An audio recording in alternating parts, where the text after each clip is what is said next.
नमस्कार प्यारे विद्यार्थियों, सभी का इस विशेष सेशन में स्वागत है। आज जैसा कि आपको दिखाई दे रहा है, हम ऑर्गेनिक केमिस्ट्री के उन टॉपिक्स की चर्चा करेंगे जो हमारा मानना है कि सर्वाधिक उपयोगी साबित हो सकते हैं। वैसे देखिए बच्चों कि यदि आप पूरा अच्छे से तैयार करते हैं, उसका कोई सब्स्टिट्यूट हो नहीं सकता, है ना। लेकिन फिर भी कई बार कुछ बच्चों को थोड़ी सी दिक्कत ऑर्गेनिक करती है, उनको बहुत ज़्यादा विशेष लगाव नहीं होता ऑर्गेनिक से, तो वो सोचते हैं कि सर मैं तो ऑर्गेनिक करूँ ही नहीं। कई बार इस तक भी बात चली जाती। तो हम चाहते हैं कि यदि ऐसी कोई सिचुएशन क्रिएट हो रही है या फिर पूरा अच्छे से तैयार कर लिया है, लेकिन जो टॉपिक हम अभी बता रहे हैं उनको इतना अच्छे से तैयार कर लें कि क्वेश्चन आने पर गारंटीड हम उसको सही कर दें, है ना। तो ऐसे कुछ टॉपिक हम डिस्कस कर रहे हैं। हर चैप्टर के बारे में कुछ टॉपिक आपको बताएंगे जिनसे आपका काम आसान हो जाए, ठीक है। ये जो हमने अनुभव से देखा है कि क्या क्या आता है उस पर ही आधारित है। मैं ये बिल्कुल भी नहीं कह रहा हूं कि आप इन्हीं को करके चले जाएं, लेकिन हाँ, इन पर विशेष ध्यान जरूर देना बच्चों। ये 100% आपको उपयोगी साबित होंगे, ठीक है। तो टॉपिक वाइज मैं आपको बता देता हूं कि क्या क्या मेरे हिसाब से आपको ऑर्गेनिक केमिस्ट्री में मस्ट करना ही चाहिए, मतलब इतना तो मस्ट है ही है।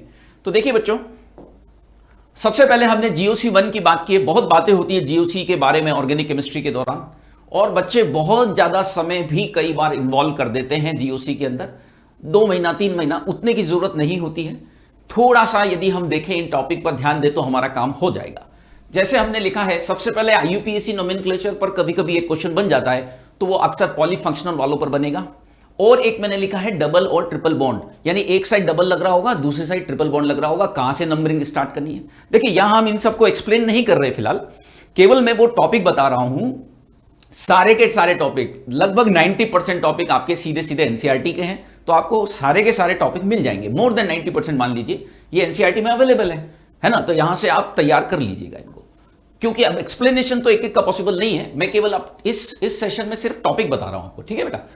टॉटोमेरिज्म हमेशा इंपॉर्टेंस रखता है। टॉटोमेरिज्म किसमें है किसमें नहीं है, और जो टॉटोमर्स बनते हैं उनकी स्टेबिलिटी का या फिर इनॉल कंटेंट का क्वेश्चन हमने बनते देखा है। कंपाउंड आइडेंटिफिकेशन, जीआईओए का मतलब क्या है बेटा? जीआईओए का सीधा मतलब है कि geometrical and optical isomerism.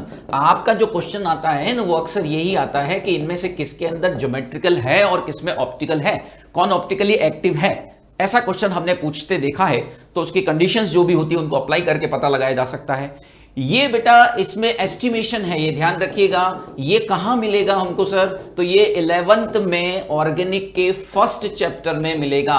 11th organic जो है ना, उसमें फर्स्ट चैप्टर के अंदर आपको ये मिल जाएगा। ये मेथड बेसिकली ये मोल कंसेप्ट के ही न्यूमेरिकल माने जाते हैं। जिसको मोल कंसेप्ट आता है वो इन न्यूमेरिकल्स को कर सकता है। ड्यूमा, जेल्डाल और कैरियस ये मेथड है जिन पर की अक्सर न्यूमेरिकल या फिर डायरेक्टली पूछ लिया जाता है कि ये मेथड किस किस के लिए यूजफुल होती है। तो ये आपको 11th के अंदर एस्टिमेशन वाले के अंदर मिल जाएगा, वहां से आपको तैयार करनी है। विशेष तौर पर जेल्डाल मेथड काफी ज्यादा उपयोगी मानी जा सकती है, ठीक है ना। तो ये आपको कहां मिलेगा मैंने बता दिया है। बढ़ते हैं आगे। जीओसी 2, इसके अंदर आपको क्या क्या पूछा जा सकता है? एसिडिक नेचर है बेटा फिनॉल की, बेंजोइक एसिड की। बेसिक नेचर है अमाइंस की और एनिलीन की। Amines is very very useful, जिसमें 2 डिग्री आगे हो जाता है। मिथाइल लगाने पर क्या ऑर्डर होता है, इथाइल लगाने पर क्या ऑर्डर होता है, एनसीईआरटी में गिवन है। निश्चित तौर पर आपको इसको तैयार करना चाहिए। फिर रिएक्टिविटी ऑर्डर आता है इलेक्ट्रोफिलिक सब्स्टिट्यूशन के लिए, कौन मेटा डायरेक्टिंग है, कौन ऑर्थोपेरा डायरेक्टिंग है। रिएक्टिविटी ऑर्डर आता है एसिड डेरिवेटिव का, यानी एस्टर एनहाइड्राइड एसिड हाइलाइड जो अपने हैं उनके अंदर आप कैसे डिफरेंशिएट करोगे ऑर्डर को। Markovnikov, anti Markovnikov, Saytzeff and Hofmann rule, ये वे सब चीजें हैं जो आपको एनसीईआरटी में अवेलेबल हैं। जो हमसे पढ़े हैं उनको तो खैर सब कुछ अवेलेबल है ही, लेकिन यदि कोई पहले नहीं भी जुड़ा हुआ था तो भी ये सब चीजें आपको बुक में मिल जाएंगी। तो मेरे हिसाब से आपको इनको जरूर तैयार करना चाहिए। फिर देखिए hydrocarbon, very important reaction ozonolysis.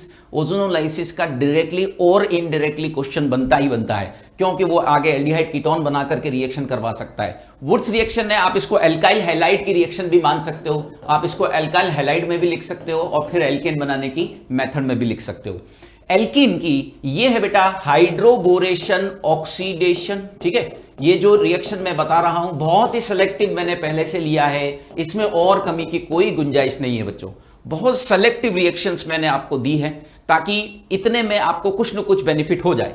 Bears reagent आपको मालूम है कि MnO4 के सॉल्यूशन को कहा जाएगा, and this is the hydrolysis acidic, okay. ये रिएक्शन आपके एल्कीन की हो गई। फिर आती है कुशेरोव, ये अल्काइन की रिएक्शन है, बहुत ज्यादा पूछते हैं इसको भी। टर्मिनल एल्काइन का टेस्ट, जो टर्मिनल एल्काइन होते हैं ना, उनके अंदर ये जो हाइड्रोजन होता है वो एसिडिक नेचर का होता है, और इसके कुछ 3 टेस्ट लगभग हैं जिनसे पता लग सकता है। क्योंकि ये एसिडिक नेचर का है तो ये आसानी से हाइड्रोजन को हटा देता है किसी मेटल के सॉल्ट से रिएक्ट करके। तो टर्मिनल एल्काइन का टेस्ट आपको काम आ सकता है। एल्काइन प्लस HBr आपको काम आ सकता है पेरोक्साइड की प्रेजेंस में एज वेल एज एब्सेंस में। हम जानते हैं कि HBr का एडिशन जो होता है वो पेरोक्साइड के केस में चेंज हो जाता है, ठीक है, तो इसको भी करना है। फिर बात आती है बेंजीन की। No doubt Friedel Crafts is a very important reaction. Chlorination आपको मालूम है स्पेशल प्रोडक्ट बनता है। बर्थ रिडक्शन है ये वाला, और ऑक्सीडेशन है, क्योंकि इसमें टेम्परेचर के अनुसार प्रोडक्ट चेंज होते हैं। जैसा मैंने कहा हम डिटेल में नहीं जाएंगे, एक जस्ट एक हिंट दे रहा हूं।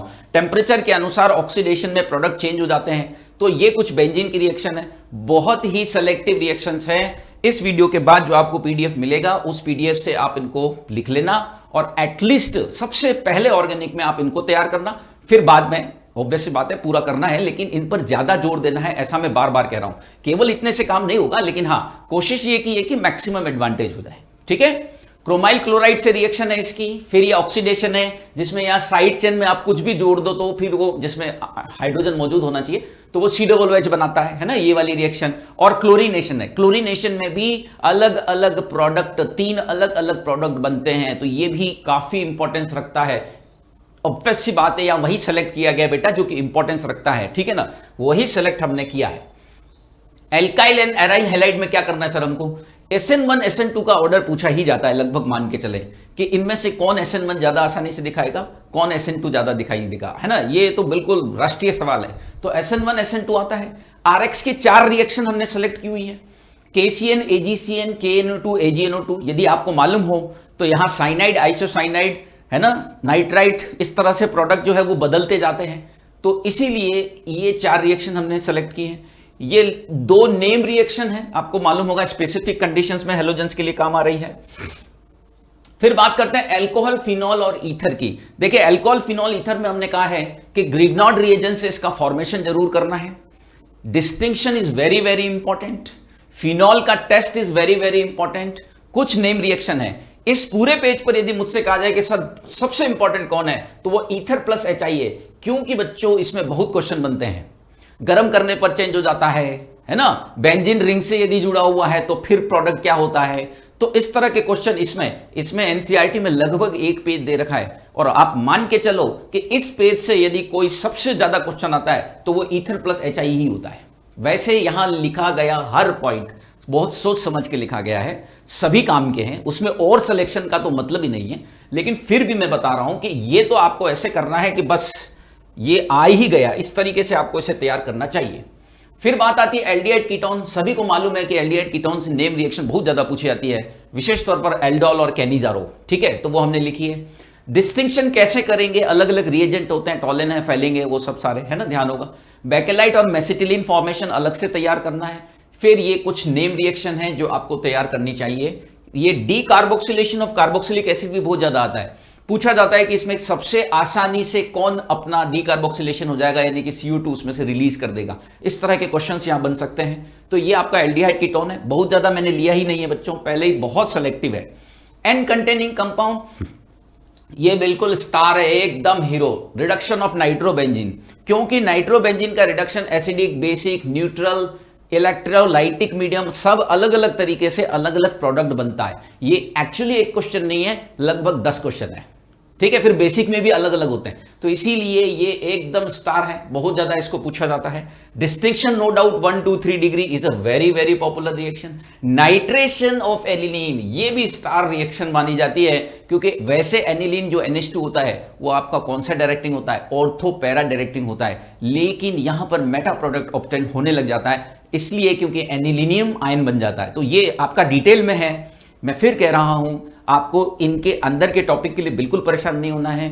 जो मैंने यहां टॉपिक लिखा है उसमें आपको एनसीईआरटी के अंदर ये मिल जाने वाले हैं।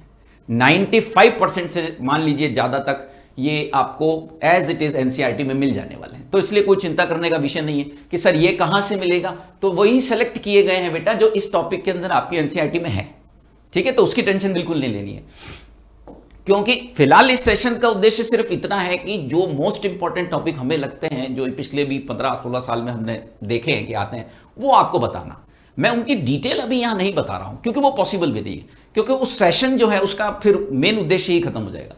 सो पॉलीमर क्या है, रबर पर क्वेश्चन आता है, रबर, नेचुरल रबर क्या होता है, नाइलन 66 क्या होता है, classification based on molecular forces, इनके एग्जांपल में हमेशा कंफ्यूजन हो जाता है, हमेशा कंफ्यूजन होता है, इसके अंदर ध्यान रखना। तो ये फाइबर वगैरह जो आपको ध्यान होगा, थर्मोसेटिंग होता है, थर्मोप्लास्टिक होता है, तो उसको बहुत अच्छे से तैयार करना है। मैं इसीलिए इन टॉपिक को लेकर आया हूं कि आपने पूरा पढ़ा है, पूरा तैयार किया है, उससे बढ़िया कोई बात ही नहीं हो सकती। लेकिन फिर भी ये टॉपिक पर विशेष ध्यान दीजिए। यदि विशेष ध्यान देंगे ना तो कोई कंफ्यूजन नहीं रहेगा और एग्जाम में आने पर गलती नहीं होगी।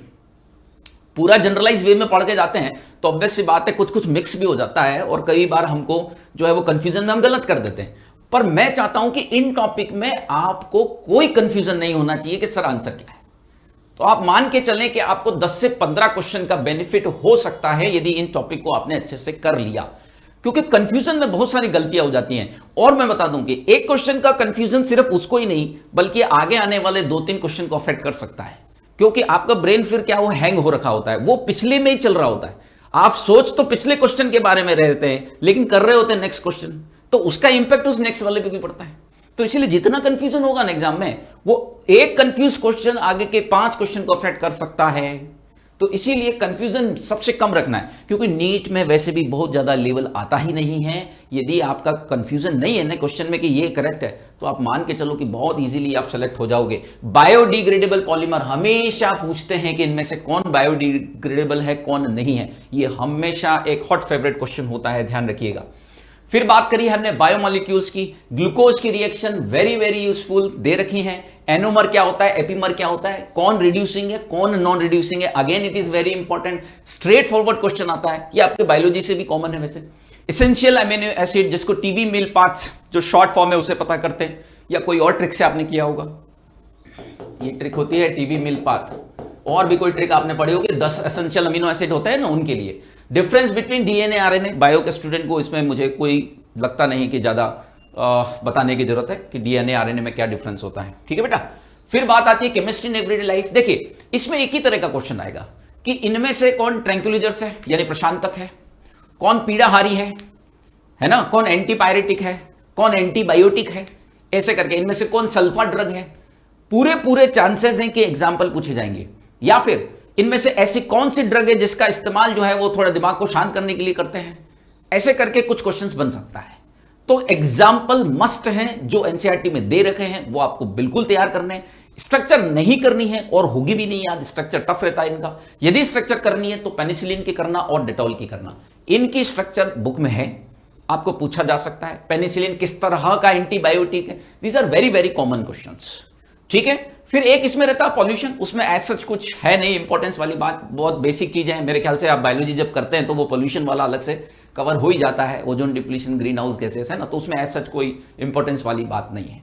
तो बच्चों ये कुछ टॉपिक थे जो हमें लगता है कि ऑर्गेनिक केमिस्ट्री में आपको बहुत अच्छे से तैयार करने चाहिए, ठीक है। क्लियर है मैं क्या कहना चाह रहा हूं। ऑर्गेनिक में 2 तरह की समस्याएं मैंने बच्चों से सुनी है। एक फर्स्ट कैटेगरी जिनको रिएक्शन याद नहीं होती, सेकंड कैटेगरी जिनको रिएक्शन याद है लेकिन उनसे क्वेश्चन नहीं बनते। तो देखो बेटा सिंपल बात है कि रिएक्शन का जब आप रिएक्टेंट लिख करके और बिना देखे प्रोडक्ट लिख पा रहे हो ना, तभी वो रिएक्शन आपको आएगी। यदि आप उसको इस तरह से रीडिंग करोगे ना ऑर्गेनिक को, तो फिर वो परेशान करेगी ही करेगी। आपको रिएक्शन का रिएक्टेंट लिख देना है, एक पेज पर 10 रिएक्शन लिख दी आपने याद की, उनको रिएक्टेंट साइड लिख दिया और सामने बिना देखे आपने लिख दिया। यदि आपने बिना देखे उसे लिख दिया ना, मान के चलो महीनों तक आप उसको नहीं भूल सकते। लेकिन यदि आप उसको रीडिंग लगा रहे हो कि हाँ अच्छा ये रिएक्टेंट है, ये प्रोडक्ट बनता है, तो फिर वो दिमाग से गायब हो जाएगी। सो थोड़ा प्रैक्टिस तो ये मांगती ही मांगती है, उसमें कोई शक नहीं है, थोड़ा सा प्रैक्टिस ये मांगती है। और कई बार क्या होता है, ये बहुत ज्यादा डिपेंड करती है कि 11th में आपका इसके साथ कैसा इंटरेक्शन रहा। ऑर्गेनिक की विशेषता यह है कि 11th में जब ये आपसे टकराती है ना, तो वहां जो एक बार माहौल बन जाता है इसके लिए, वो मतलब बना रहता है 12th में भी। मतलब जो उस बच्चे को 11th में ये एक बार पसंद आ गई उसके लिए बहुत ही आसान होती है। लेकिन बहुत से ऐसे बच्चे होते हैं जो 11th में ही इससे जो है वो तालमेल नहीं बना पाते, उन्हें जो है इसके साथ जो भाईचारा बैठता नहीं है, तो फिर उनके साथ समस्या क्या 12th में भी बनी हुई रहती है। तो उसको हम दूर कैसे करें, इससे थोड़ा सा इसे समझाइए, थोड़ा अपने आप को भी समझाइए कि भाई रिएक्टेंट मैं देख के लिख रहा हूं, प्रोडक्ट जो है वो यदि बिना देखे लिख सकूंगा ना तो ऑर्गेनिक केमिस्ट्री आपकी कंप्लीट हो जाएगी। बहुत ज्यादा मैकेनिज्म बेटा आपके आती नहीं है नीट में, हमने ऐसा कभी भी नहीं देखा कि कोई बहुत भारी मैकेनिज्म बेस्ड क्वेश्चन आ जाते हो, तो इसलिए बहुत ज्यादा हर रिएक्शन की मैकेनिज्म में भी नहीं उलझना है, कभी कभी उसकी वजह से भी परेशानी हो जाती है, कभी कभी सिंपल मैकेनिज्म से हो जाते हैं, हम उसको अनावश्यक डिटेल के अंदर जाने लग जाते हैं, क्योंकि आपके मैकेनिज्म बेस्ड क्वेश्चन हमने देखे नहीं है, आपका फॉर्मेट उस तरह का नहीं है अब तक तो नीट के अंदर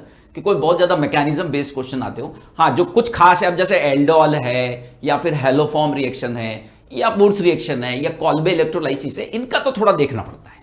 ठीक है, तो उम्मीद है कि ये जो टॉपिक आपको बताए गए हैं वो आपको हेल्प करेंगे। इसी तरह से हम आगे फिजिकल और इनऑर्गेनिक का भी लेकर आएंगे, लेकिन अभी बच्चों की थोड़ी डिमांड ऑर्गेनिक की अधिक थी तो वो मैंने आपको टॉपिक बता दिए हैं। ठीक है बच्चों, अच्छे से मेहनत करते रहिए, जितना हमसे हो पाएगा हम कोशिश करेंगे। थैंक यू फॉर वॉचिंग बच्चों।